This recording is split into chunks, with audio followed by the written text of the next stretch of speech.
உயிரியலின் கட்டுப்பாடு மற்றும் ஒருங்கிணைப்பு பாடத்திலிருந்து பாதைகளை ஒருங்கிணைத்தல் அல்லது நரம்பு ஒருங்கிணைப்பு என்ற தலைப்பை பற்றிய புதிய மற்றும் சுவாரஸ்யமான காணொளியை பார்ப்பதற்காக உங்கள் அனைவரையும் வரவேற்கிறோம். நமது சுற்றுப்புறத்தில் பல விஷயங்களை காண்கிறோம்.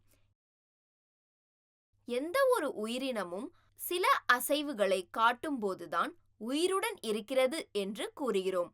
நம் உடலில் பல இயக்கங்கள் நடப்பதை நாம் அறிவோம். சில இயக்கங்கள் சுற்றுச்சூழலில் ஏற்படும் மாற்றங்களால் ஏற்படுகின்றன. உதாரணமாக, சூடான மற்றும் கூர்மையான பொருட்களை தொடுவதை தடுக்க நம் கைகளையும் கால்களையும் திரும்பப் பெறுகிறோம். எனவே, நம்மை நகர்த்த செய்யும் சூழலில் ஏற்படும் மாற்றங்கள் தூண்டுதல்கள் என்று அழைக்கப்படுகின்றன. குறிப்பிட்ட தூண்டுதல்களுக்கு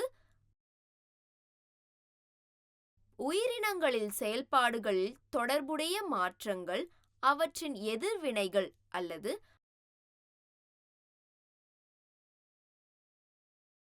பதில்கள் என்று அழைக்கப்படுகின்றன. உயிருள்ள உயிரினங்கள் ஒளி, வெப்பம், குளிர், ஒளி, வாசனை, சுவை, தொடுதல், அழுத்தம், வலி அல்லது ஈர்ப்பு விசை போன்ற தூண்டுதல்களுக்கு பதில்களை காட்டுகின்றன. ஒரு தூண்டுதலை பெறும்போது உடல் மிகவும் பொருத்தமான பதிலுடன் பதிலளிக்கிறது. ஒரு முறையான, கட்டுப்படுத்தப்பட்ட மற்றும் திறமையான வழியில் பல்வேறு உறுப்புகளால் தூண்டுதலுக்கு சரியான பதிலை வழங்க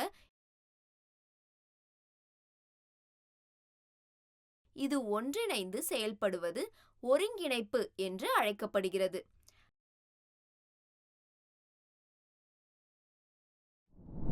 கற்றுக்கொள்வீர்கள்.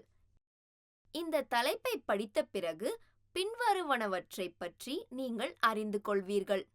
தூண்டுதலுக்கான பதில், நரம்பு மண்டல ஒருங்கிணைப்பு, நரம்பு செல் அமைப்பு, தூண்டுதலில் இருந்து பதிலளிப்பதற்கான பதில்கள்.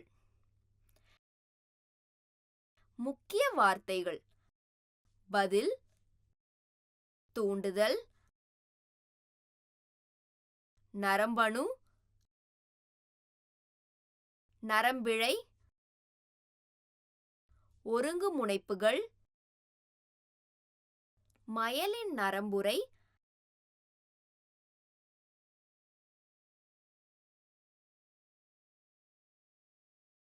நரம்பிணைப்புகள்,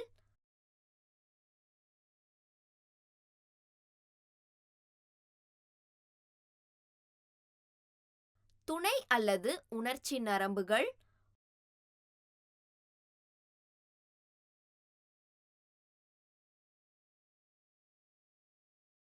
உமிழ்நீர் அல்லது இயக்க நரம்புகள்.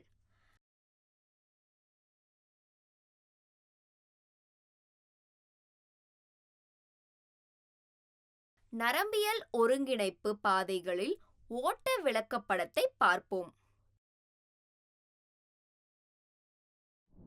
உறுப்புகள், திசுக்கள் மற்றும் செல்கள் நம் உடலில் ஒரு குறிப்பிட்ட பாதையில் வேலை செய்கின்றன. அவை சுற்றுப்புறங்களிலிருந்து மாற்றத்தின் சமிக்ஞைகள் எடுத்து அவற்றிற்கு பதிலளிப்பதன் மூலம் நம் உடலில் பல்வேறு செயல்பாடுகளை தூண்டுகின்றன. உதாரணமாக, அருகில் வரும் காருக்கு சாலையில் ஒதுங்குவது இயற்கையானது. தூண்டுதலுக்கான பதில். பதில் என்பது உயிரினத்தின் சமிக்ஞைகள் அல்லது தூண்டுதல் மற்றும் பதில்களை கொண்டுவரும் நிகழ்வுகளின் வரிசைக்கு ஏற்படும் மாற்றத்தின் விளைவு ஆகும். சுற்றுச்சூழலில் ஏற்படும் மாற்றங்கள் அல்லது தூண்டுதல்களை கண்டறிதல் தகவல் பரிமாற்றம் மற்றும் அதையே செயலாக்குவதன் மூலம் அவை தொடங்குகின்றன. இறுதியாக பதில் சரியான செயலை கண்டறிந்து செயல்படுத்தும். சில தசைகளில் ஏற்படும் விரைவான மாற்றங்களால் பதில்கள் ஏற்படுகின்றன. மேலும் இத்தகைய மாற்றங்கள் தூண்டுதல்களை மாற்றுவதுடன் தொடர்புடையவை. பதிலின் வேகமானது தூண்டுதல்களை கண்டறியும் பகுதிகளையும் பதிலை தூண்டும் பகுதிகளுடன் இணைக்கும் திறமையான தகவல் தொடர்பு அமைப்பை குறிக்கிறது. பாதைகளை ஒருங்கிணைத்தல். நரம்பு ஒருங்கிணைப்பு. உடலின் அனைத்து செயல்பாடுகளும் மூளையால் கட்டுப்படுத்தப்படுகின்றன என்று கிரேக்கர்கள் நம்பினர், ஏனெனில் அதன் சேதம் நடத்தையில் குறிப்பிடத்தக்க மாற்றங்களை ஏற்படுத்தியது. கேலன், ஒரு கிரேக்க உடலியல் நிபுணர், ஒரு குறிப்பிடத்தக்க அவதானிப்பு செய்தார். அவரது நோயாளிகளில் ஒருவர் கழுத்தில் ஒரு அடியால் பாதிக்கப்பட்டார் மற்றும் கையில் உணர்வு இழப்பு இருப்பதாக புகார் கூறினார், ஆனால் சாதாரண தசை தருணத்தை தக்க வைத்துக் கொண்டார். நரம்புகள் இரண்டு வகையானவை என்று கேலன் முடிவு செய்தார், அதாவது அவை உணர்வு மற்றும் செயல். அவரை பொறுத்தவரை கழுத்தில் அடிபட்டது உணர்வின் நரம்புகளை சேதப்படுத்தியது, ஆனால் அதன் செயல்பாட்டை பாதிக்கவில்லை. ஒருங்கிணைக்கும் அமைப்புகளாக நரம்புகளின் செயல்பாடு 18ஆம் நூற்றாண்டின் பிற்பகுதி வரை அதிகம் அறியப்படவில்லை. பின்னர் உடலியல் வல்லுநர்கள் நரம்புகளின் செயல்பாட்டின் பொறிமுறையை ஆய்வு செய்தனர் மற்றும் மின்சாரத்தில் சமீபத்திய வேலை தொடர்பான சமிக்ஞை பரிமாற்றத்தை கண்டுபிடித்தனர். இப்போது மூளை மற்றும் முள்ளந்தண்டு வடத்திலிருந்து வரும் நரம்புகள் உடலின் பல்வேறு பகுதிகளின் பதில்களை எவ்வாறு கட்டுப்படுத்துகின்றன என்பதை பற்றி மேலும் அறியப்படுகிறது. தகவலை கடத்தும் சாத்தியமான பாதைகள் பற்றி நமக்கு தெரியும், ஆனால் நரம்பு உயிரணுக்களின் செயல்பாட்டு வழிமுறைகள் பற்றி சிறிதும் தெரியாது. நரம்பு உயிரணு அமைப்பு. நரம்பு உயிரணு அல்லது நரம்பணு என்பது நரம்பு மண்டலத்தின் அடிப்படை கட்டமைப்பு மற்றும் செயல்பாட்டு பகுதியாகும்.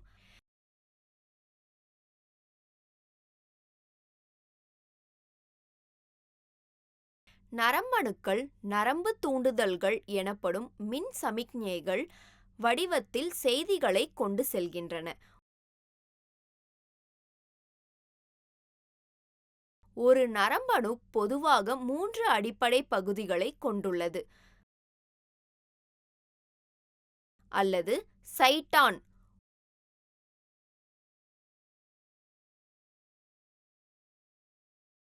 ஒருங்குமுனைப்பு மற்றும் நரம்பிழை.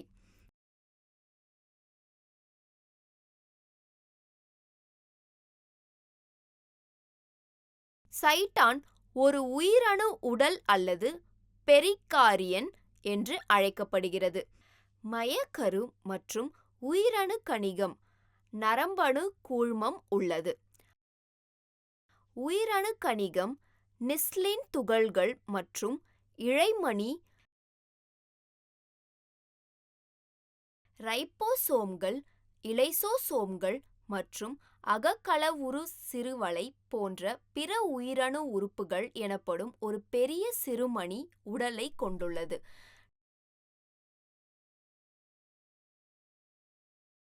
நரம்பணுக்கள் பிரிக்க முடியாது மற்றும் உயிரணுக்கணிகத்தில் இருக்கும் பல நரம்பு நாறுகள் நரம்பு தூண்டுதல்களை உயிரணு உடலுக்கு வெளியேயும் அனுப்ப உதவுகிறது. ஒருங்கிணைப்புகள் உயிரணு உடல் மேற்பரப்பில் இருந்து திட்டமிடப்பட்ட பல கிளைத்த உயிரணுக்கணிக செயல்முறைகள் ஆகும்.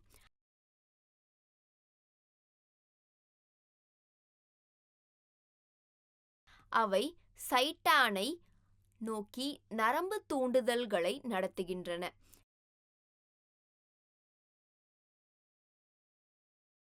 கிளைத்த கணிப்புகள் மற்றும் நரம்பு உயிரணுக்களிலிருந்து சமிக்ஞைகள் பெறுவதற்கான மேற்பார்வை அதிகரிக்கப்படுகின்றன. நரம்பிழை ஒரு ஒற்றை நீளமான மெல்லிய திட்டமாகும். நரம்பிழையின் முடிவானது சினாப்டிக் குமிழ்கள் எனப்படும் குமிழ் போன்ற வீக்கங்களுடன் நுண்ணிய கிளைகளாக முடிவடைகிறது. நரம்பிழை உயிரணு மென் சவ்வு நரம்பிழை மேலுறை என்றும் உயிரணு கணிகம் நரம்பிழை உயிரணு என்றும் அழைக்கப்படுகிறது. இது சைட்டானிலிருந்து தூண்டுதல்களை எடுத்துச் செல்கிறது.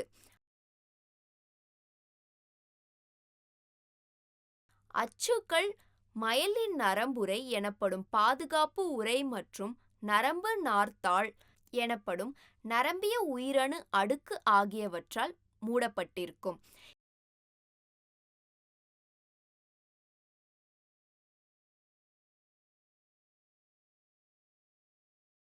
இடைவெளி கணு எனப்படும் தாழ்வுகளினால் மயிலின் உறை இடைவெளியில் உடைகிறது.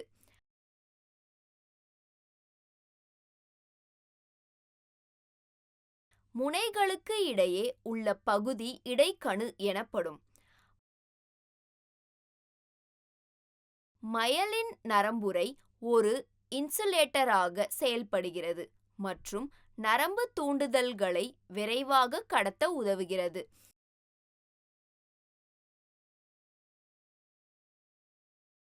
நமது நரம்பு மண்டலம் ஒரு குறிப்பிட்ட முறையில் ஒருவருக்கொருவர் தொடர்பு கொள்ள சுமார் 10 பில்லியன் நரம்பணுக்களை கொண்டுள்ளது.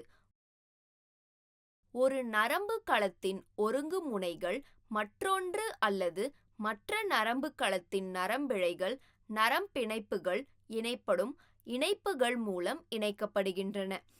நரம்பிணைப்புகள் என்பது இரண்டு நரம்பணுக்களுக்கு இடையிலான தொடர்பு பகுதி. ஒரு நரம்பணுக்களில் இருந்து மற்றொரு நரம்பணுவுக்கு தகவல் பரிமாற்றம் செய்யப்படுகிறது.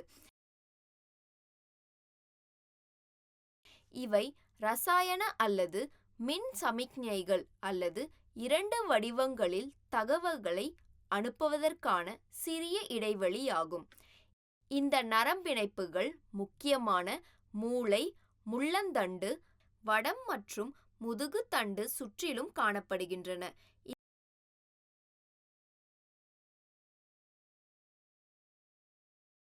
இந்த பகுதிகளுக்கு அப்பால் நரம்பிழை நமது உடலில் உள்ள அந்தந்த பகுதிகளுக்கு சமிக்ஞைகள் கொண்டு செல்கிறது. நரம்பு வழிகள். தூண்டுதலிலிருந்து பதில் வரை கண் மற்றும் விரல்களுக்கு இடையே ஒருங்கிணைக்கப்படுவது எப்படி? ஒரு குச்சியை எப்படி பிடிக்க முடியும் என்பதை கவனியுங்கள். இந்த ஒருங்கிணைந்த செயல்பாட்டை கொண்டு வர நரம்புகளால் வெவ்வேறு பாதைகள் எடுக்கப்படுகின்றன. பின்பற்றப்படும் பாதைகளின் அடிப்படையில் நரம்புகள் முக்கியமான 3 வெவ்வேறு வகைகளாக வகைப்படுத்தப்படுகின்றன. வெவ்வேறு உணர்வு உறுப்புகளின் தசைகளில் உள்ள நரம்பு முடிவுகளிலிருந்து மத்திய நரம்பு மண்டலம் முள்ளத்தண்டு வடம் அல்லது மூளையை நோக்கி அஃபெரண்ட் நரம்புகளுக்குள் செய்திகளை எடுத்துச் செல்கின்றன. இவை சுற்றுப்புறங்களில் ஏற்படும் மாற்றங்களை உணர்கின்றன மற்றும் தூண்டுதல் கண்டுபிடிப்பாளர்கள் அல்லது உணர்வு நரம்புகள் என அழைக்கப்படுகின்றன. எஃபெரண்ட் நரம்பணுக்கள் அல்லது இயக்க நரம்புகள் மத்திய நரம்பு மண்டலத்திலிருந்து தசைநார் அல்லது சுரப்பி போன்ற செயல்திறன் உறுப்புகளுக்கு தூண்டுதல்களை கொண்டு செல்கின்றன. சங்க நரம்புகள் உணர்ச்சி மற்றும் இயக்க நரம்பணுக்களுக்கு இடையில் தூண்டுதல்களை நடத்துகின்றன.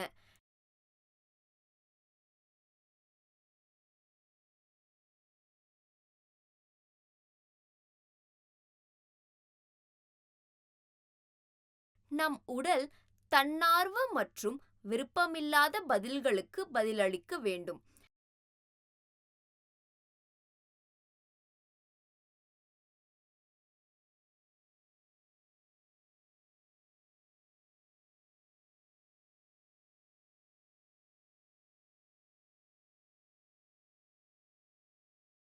தன்னார்வ கட்டுப்பாட்டில் இல்லாத பதில்கள் அன்னிச்சைகள் என்று அழைக்கப்படுகின்றன.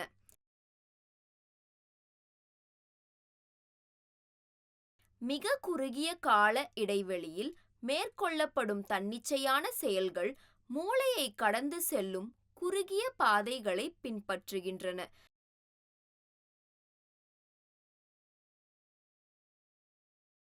தன்னார்வ பாதைகள் மூளை வழியாக நீண்ட காலமாக கடந்து செல்கின்றன. மறிவினை வளைவு.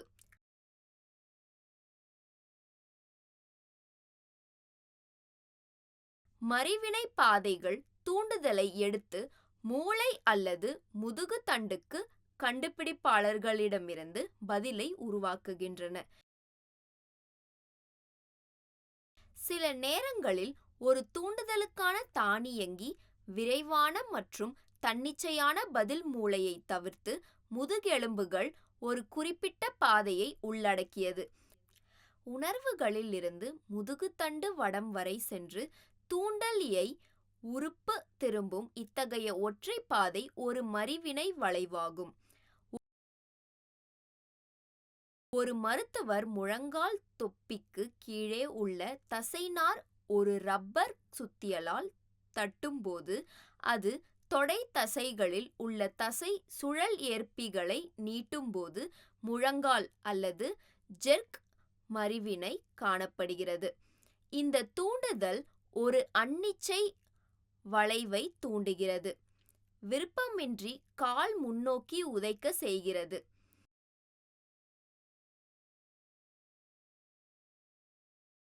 தற்செயலாக சூடான பொருளை தொடுவதன் மூலம் திரும்ப பெறுதல் மறிவினை கவனிக்கப்படுகிறது. நனவான சிந்தனை இல்லாமல் விரைவாக கையை இழுக்கிறது. தோலில் உள்ள உணர்திறன் ஏற்பிகள் தீவிர வெப்பத்தை கண்டறிந்து மறிவினை வளைவு தசைகளை சுருக்க செய்வது கையை நகர்த்துகிறது.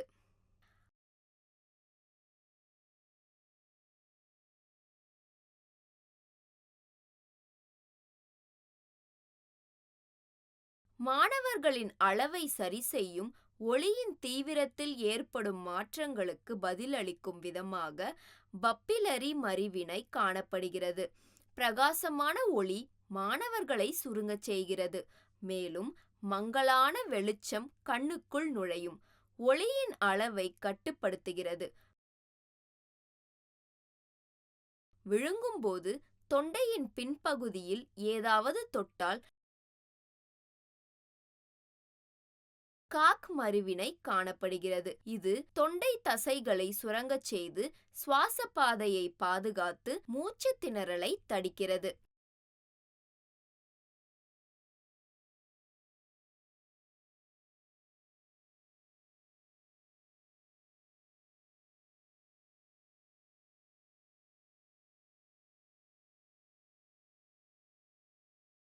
தற்செயலாக ஒரு கூர்மையான மேற்பார்வை தொடுவது பல அனிச்சை வளைவுகளை இயக்குகிறது.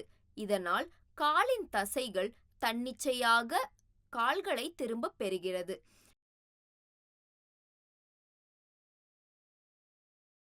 சுவாரஸ்யமாக, கால் தசைகளில் உள்ள அதே வளைவுகள் தன்னார்வ கட்டுப்பாட்டின் கீழ் சிறப்பு இயக்கங்களை செய்யலாம்.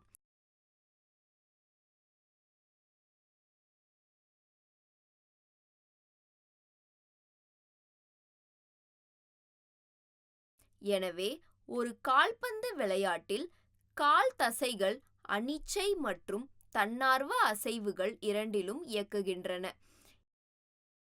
இந்த தன்னார்வ மற்றும் தன்னிச்சையான பாதைகள் நரம்பு மண்டலத்தால் கட்டுப்படுத்தப்படுகின்றன. வரவிருக்கும் காணொளியில் நீங்கள் நரம்பு மண்டலத்தை பற்றி அறிந்து கொள்வீர்கள். காத்திருங்கள் மற்றும் கற்று மகிழுங்கள்.